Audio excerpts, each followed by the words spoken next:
بسم اللہ الرحمن الرحیم۔ شروع اللہ کا نام لے کر جو بڑا مہربان نہایت رحم والا ہے۔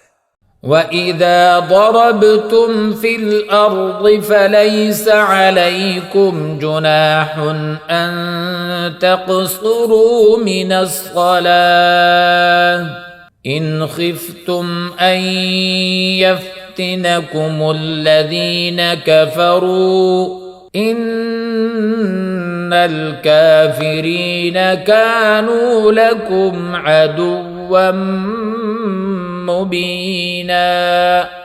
اور جب تم سفر کو جاؤ تو تم پر کچھ گناہ نہیں کہ نماز کو کم کر کے پڑھو، بشرطے کہ تم کو خوف ہو کہ کافر لوگ تم کو ستائیں گے، بے شک کافر تمہارے کھلے دشمن ہیں۔ وَإِذَا كُنْتَ فِيهِمْ فَأَقَمْتَ لَهُمُ الصَّلَاةَ فَلْتَقُمْ طَائِفَةٌ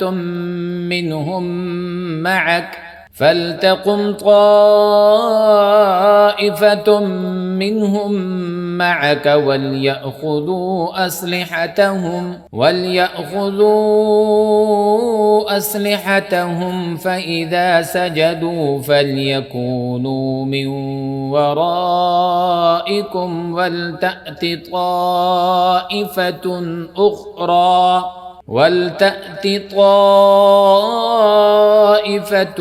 أخرى لم يصلوا فليصلوا معك وليأخذوا حذرهم وأسلحتهم ود الذين كفروا لو تغفلون عن أسلحتكم وأمتعتكم فيميلون عليكم ميلة واحدة ولا جناح عليكم إن كان بكم أذى من مطر أو كنتم مرضى أن تضعوا أسلحتكم وخذوا حذركم إن الله أعد للكافرين عذابا مهينا۔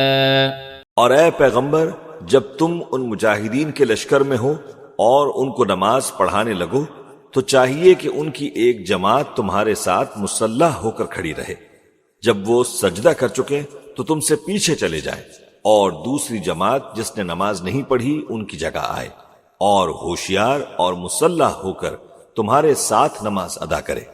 کافر تو چاہتے ہی ہیں کہ تم ذرا اپنے ہتھیاروں اور سامان سے غافل ہو جاؤ کہ تم پر یک بارگی حملہ کر دیں، اور اگر تم بارش کے سبب تکلیف میں ہو یا بیمار ہو تو تم پر کچھ گناہ نہیں کہ ہتھیار اتار رکھو، مگر اپنا بچاؤ ضرور کر رکھو۔ اللہ نے کافروں کے لیے ذلت کا عذاب تیار کر رکھا ہے۔ فَإِذَا قَضَيْتُمُ الصَّلَاةَ فَاذْكُرُوا اللَّهَ قِيَامًا وَقُعُودًا وَعَلَى جُنُوبِكُمْ فَإِذَا اطْمَأْنَنْتُمْ فَأَقِيمُوا الصَّلَاةَ إِنَّ الصَّلَاةَ كَانَتْ عَلَى الْمُؤْمِنِينَ كِتَابًا مَوْقُوتًا۔ پھر جب تم یہ نماز تمام کر چکو تو کھڑے اور بیٹھے اور لیٹے ہر حالت میں اللہ کو یاد کرو، پھر جب تم مطمئن ہو جاؤ تو پورے آداب کے ساتھ نماز پڑھو، بے شک نماز کا مومنوں پر اوقات مقررہ میں ادا کرنا فرض ہے۔ وَلَا تَهِنُوا فِي ابْتِغَاءِ الْقَوْمِ إِن تَكُونُوا تَأْلَمُونَ فَإِنَّهُمْ يَأْلَمُونَ كَمَا تَأْلَمُونَ وَتَرْجُونَ مِنَ اللَّهِ مَا لَا يَرْجُونَ وَكَانَ اللَّهُ عَلِيمًا حَكِيمًا۔ اور ان کفار کا پیچھا کرنے میں سستی نہ کرنا، اگر تم بے آرام ہو جاتے تو جس طرح تم بے آرام ہوتے ہو اسی طرح وہ بھی بے آرام ہو جاتے ہیں، اور تم تو اللہ سے ایسی ایسی امیدیں رکھتے ہو جو وہ نہیں رکھتے، اور اللہ سب کچھ جانتا ہے، بڑی حکمت والا ہے۔ إِنَّا أَنزَلْنَا إِلَيْكَ الْكِتَابَ بِالْحَقِّ لتحكم بين الناس بما أراك الله ولا تكن للخائنين خصيما. اے پیغمبر، ہم نے تم پر سچی کتاب نازل کی ہے تاکہ اللہ کی ہدایات کے مطابق لوگوں کے مقدمات فیصل کرو، اور دیکھو دغابازوں کی حمایت میں کبھی بحث نہ کرنا. واستغفر اللہ ان اللہ کان غفورا رحیما. اور اللہ سے بخشش مانگتے رہو، بے شک اللہ بخشنے والا ہے، بڑا مہربان ہے. ولا تجادل عن الذين يختانون أنفسهم إن الله لا يحب من كان خوانا أثيما. اور جو لوگ اپنے ہم جنسوں کی خیانت کرتے ہیں ان کی طرف سے بحث نہ کرنا، کیونکہ اللہ دغاباز اور گناہگار کو دوست نہیں رکھتا. يستخفون من الناس ولا يستخفون من الله وهو معهم إذ يبيتون ما لا يرضى من القول وكان الله بما يعملون محيطا.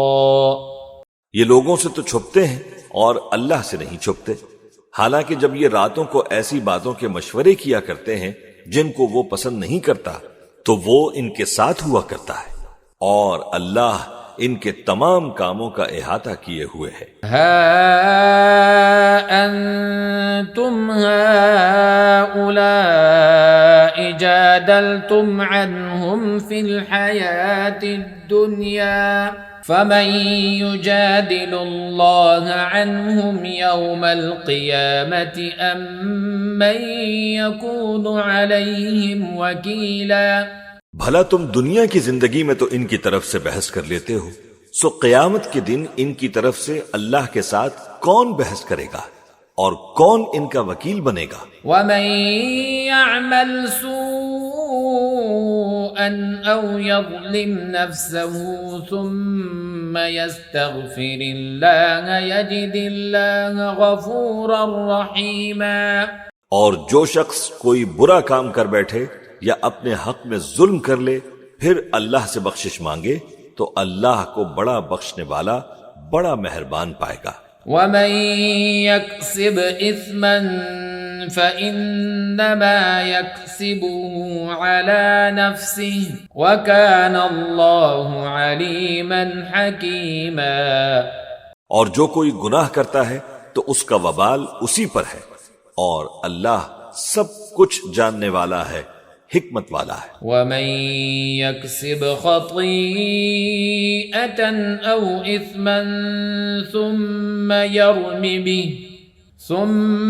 يَرْمِ بِهِ بَرِيئًا فَقَدِ احْتَمَلَ بُهْتَانًا وَإِثْمًا مُبِينًا. اور جو شخص کوئی قصور یا گناہ تو خود کرے لیکن اس کا الزام کسی بے گناہ پر ڈال دے تو اس نے بہتان اور کھلے گناہ کا بوجھ اپنے سر پر رکھا.